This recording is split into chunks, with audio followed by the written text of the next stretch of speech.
Assalamualaikum warahmatullahi wabarakatuh. Saya Salamuddin Bintang Asmara dengan NRP 501723111078 dari kelas A. Di sini saya akan membahas tugas EDD tentang konvolusi wavelet dan reflectivity series. Outline pembahasan kali ini terdapat beberapa poin. Untuk poin yang pertama, membahas tentang recurve wavelet dengan frekuensi 30 Hz. Kemudian ada reflectivity series, dan yang terakhir synthetic seismic trace. Untuk pembahasan yang kedua, membahas tentang modifikasi seismic trace pada frekuensi 15 Hz, 30, dan 60. Kemudian pembahasan yang ketiga, modified reflectivity dan modified seismic trace, dan diakhiri dengan kesimpulan. Untuk yang pertama, recurve wavelet 30 Hz. Di sini merupakan gelombang sumber seismik buatan dengan frekuensi 30 Hz dan puncak utama berada pada waktu 0 yang digunakan untuk menentukan bentuk dasar sinyal seismik. Dapat diambil kesimpulan, semakin tinggi frekuensi maka wavelet semakin tajam. Yang kemudian yang kedua, reflectivity series. Dapat dilihat di sini pada grafik menggambarkan batas antar lapisan batuan, di mana spek menunjukkan posisi reflektor dengan nilai positif, yaitu sebagai refleksi positif, dan negatif refleksi terbalik. Dengan kesimpulan semakin besar koefisien refleksi, maka semakin kuat amplitudenya. Kemudian yang ketiga ada synthetic seismic trace. Ini dihasilkan dari hasil dari konvolusi wavelet dan reflectivity series, di mana bentuknya menyerupai rekaman seismik sebenarnya, dengan event seismik muncul sesuai posisi reflektor. Dengan amplitudo besar menunjukkan reflektor kuat, dan bentuk trace dipengaruhi oleh wavelet dan reflektivitas. Selanjutnya pada poin modifikasi seismic trace. Untuk yang pertama 15 Hz, yakni frekuensi rendah. Dapat dilihat pada grafik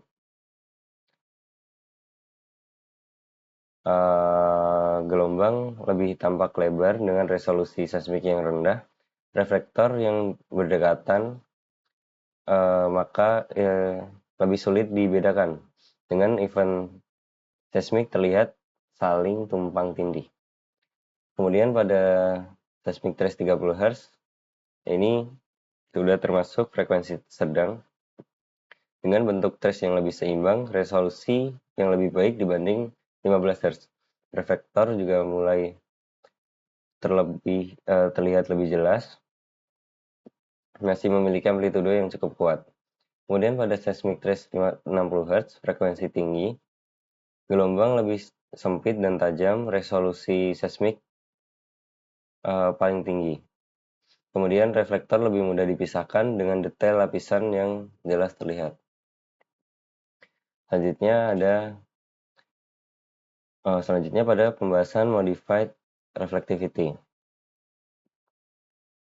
Dapat dilihat model reflektivitas sudah dimodifikasi, posisi reflektor berubah dari model awal, nilai koefisien refleksi juga berubah. Reflektor positif muncul sekitar 0,025 S dan 0,11 S. Dengan reflektor negatif sekian, spek paling kuat berada pada sekitar 0,025 karena koefisien refleksinya paling besar. Perubahan posisi reflektor menunjukkan perubahan batas lapisan bawah permukaan. Selanjutnya pada modified seismic trace. Trace ini adalah hasil konvolusi dari wavelet dan modified reflectivity. Bentuk trace berubah mengikuti posisi reflektor baru. Event seismik juga bergeser sesuai perpindahan reflektor. Amplitudo terbesar muncul dekat reflektor dengan koefisien paling besar. Reflektor negatif menghasilkan event dengan polaritas berlawanan. Trace juga menunjukkan respon seismik setelah model lapisan dimodifikasi. Selanjutnya pada kesimpulan, synthetic seismic trace terbentuk dari gabungan Ricker wavelet dan reflectivity series melalui proses konvolusi. Ricker wavelet sendiri berperan sebagai sumber gelombang, sedangkan reflectivity series menunjukkan batas lapisan bawah permukaan. Perbedaan frekuensi memengaruhi resolusi trace, yang dimana pada 15 Hz trace lebih lebar dan kurang detail. Kemudian selanjutnya pada 30 Hz trace seimbang, dan yang terakhir pada 60 Hz trace lebih tajam dan resolusi lebih baik. Semakin besar koefisien refleksi, maka semakin besar amplitudo pada seismic trace. Perubahan posisi reflektor menyebabkan posisi event pada trace ikut bergeser. Secara umum, bentuk trace dipengaruhi oleh frekuensi wavelet, posisi reflektor, dan kekuatan reflektor. Selanjutnya membahas tentang code. Yang pertama, saya menggunakan library NumPy dan matplotlib. Kemudian di sini pada sel fungsi membuat Ricker wavelet, pada frekuensi yaitu frekuensi utama wavelet yang saya gunakan yaitu 30 Hz. Selanjutnya ada DT yaitu interval sampling dengan nilai 0,001, berarti data diambil setiap 0,001 detik atau 1 milisecond. Kemudian ada length, itu panjang total wavelet dalam detik.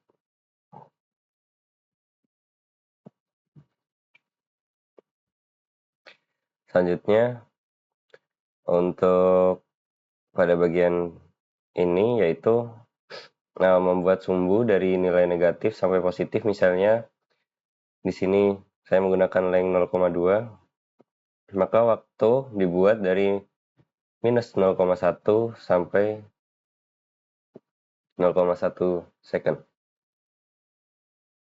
Kemudian untuk T2 yaitu digunakan untuk menghitung komponen utama persamaan Ricker wavelet. Kemudian untuk W yaitu digunakan untuk menghasilkan amplitudo wavelet. Kemudian fitur return yaitu digunakan untuk mengembalikan dua data, yaitu data waktu wavelet dan amplitudo wavelet. Selanjutnya pada sel reflectivity series,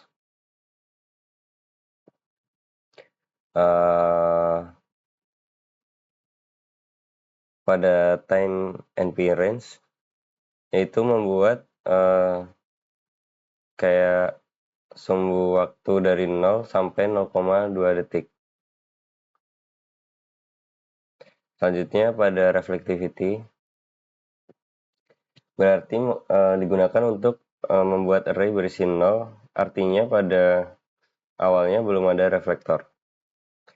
Selanjutnya pada reflektor times digunakan untuk menentukan posisi reflektor, yaitu pada waktu 0,03 second, 0,07, 0,12, dan 0,16.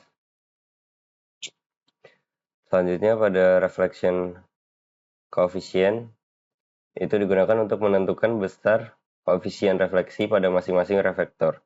Nilai positif berarti refleksi memiliki polaritas positif, sedangkan nilai negatif berarti polaritasnya terbalik. Selanjutnya untuk bagian ini, yaitu digunakan untuk mengubah reflektor menjadi index array, lalu memasukkan nilai koefisien refleksi ke posisi tersebut. Dengan hasil akhir, yaitu deretan spike refleksi yang mewakili batas antar lapisan batuan. Selanjutnya pada sel fungsi konvolusi wavelet dengan reflectivity, sel ini digunakan untuk membuat synthetic seismic trace dengan trace seismik yang diperoleh dengan cara mengkonvolusikan wavelet dengan reflectivity series. Selanjutnya pada seismic trace untuk convolve, yaitu digunakan untuk melakukan proses konvolusi. Kemudian untuk mode same, yaitu berarti panjang hasil trace akan sama dengan panjang reflectivity series. Selanjutnya penentuan parameter utama. Di sini digunakan sampling interval 0,01 dengan arti 1 milisecond. Kemudian panjang data 0,2 detik dan frekuensi 30 Hz.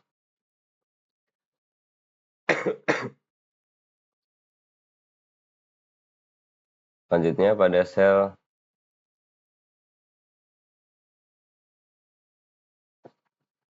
selanjutnya pada bagian ini digunakan untuk menjalankan fungsi-fungsi yang sudah dibuat sebelumnya.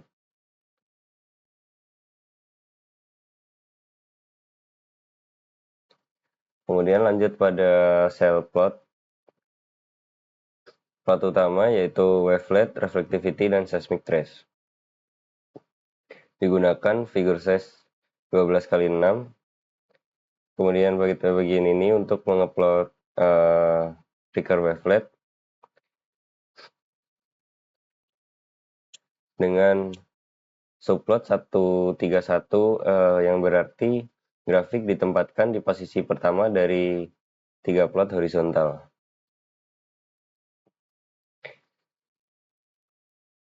Kemudian pada reflectivity series di bagian kedua dan seismic trace bagian ketiga.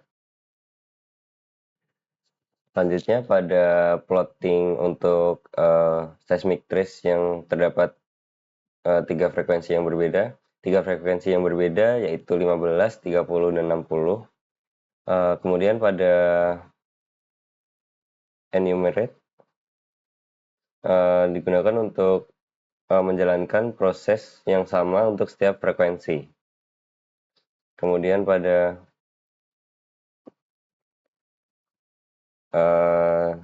bagian ini untuk membuat wavelet baru untuk setiap frekuensi.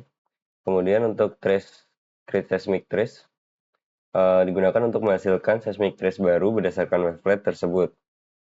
Tujuan sel ini adalah untuk melihat perbedaan resolusi. Frekuensi rendah seperti 15 Hz menghasilkan wavelet yang lebar sehingga event seismik terlihat kurang tajam.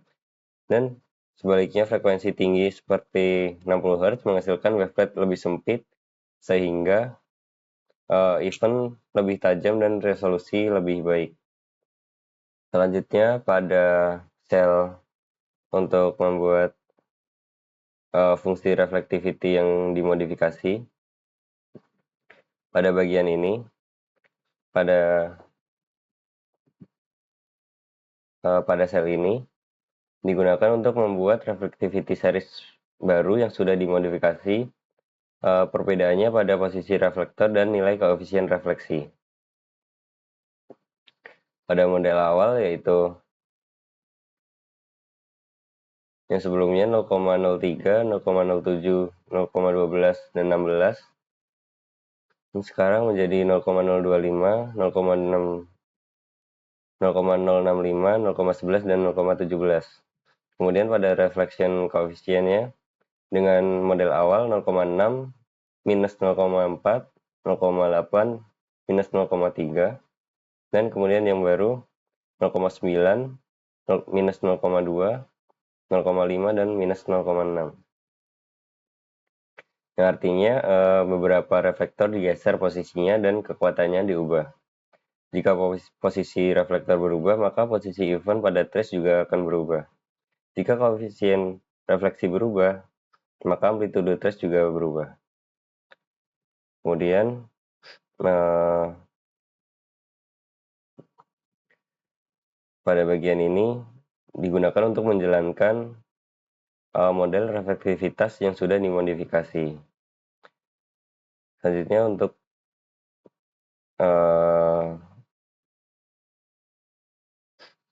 pada bagian subplot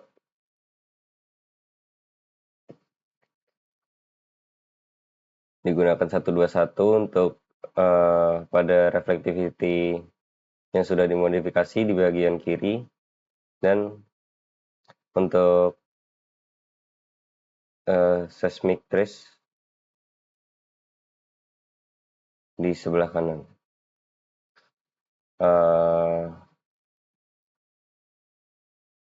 dengan grafik yang pertama, yaitu yang saya bilang tadi, modified reflectivity di sebelah kiri, yaitu reflektivitas setelah posisi dan koefisien reflektor berubah.